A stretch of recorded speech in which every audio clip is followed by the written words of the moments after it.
Over the past 15 years, growth stocks have dramatically outperformed value stocks, especially in the US market. If you look at the headline returns alone, it's easy to conclude that value is broken or no longer relevant. But when we look under the hood, the story is far more nuanced, and that's why maintaining exposure to both growth and value remains important. This first chart shows the relative performance of US growth versus value over roughly the past decade and a half. Growth clearly dominates, particularly after 2010. But what matters is not just that growth outperformed, but how it outperformed. Research from firms like Brandis and FTSE Russell breaks total return into components: earnings growth, dividends, and valuation changes. What these charts show is that a large portion of growth outperformance came from valuation multiple expansion, not just faster earnings growth. Investors consistently paid higher and higher prices for each dollar of growth earnings, while value stocks did not experience the same re-rating.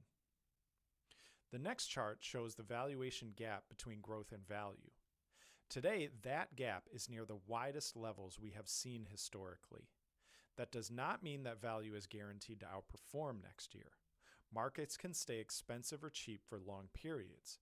But historically, when valuation spreads become this extreme, future long-term returns tend to favor the cheaper segment. It's also important to understand that the S&P 500 itself is now heavily skewed towards growth stocks. Because the index is market cap weighted, a number of very large growth companies now drive most of the index's behavior. This means that owning the S&P 500 alone no longer provides balanced exposure to different investment styles. That is why we intentionally break out both growth and value in portfolios. Growth performs best in environments with falling rates, cheap capital, and strong optimism about future earnings.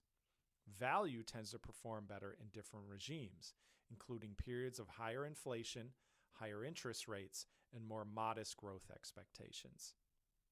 Maintaining exposure to both styles is not about predicting when leadership will change.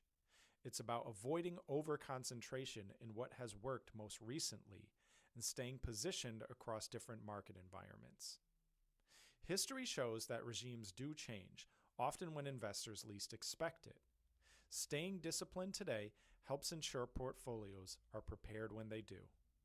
If you're interested in learning more about growth versus value, reach out to us to find out more.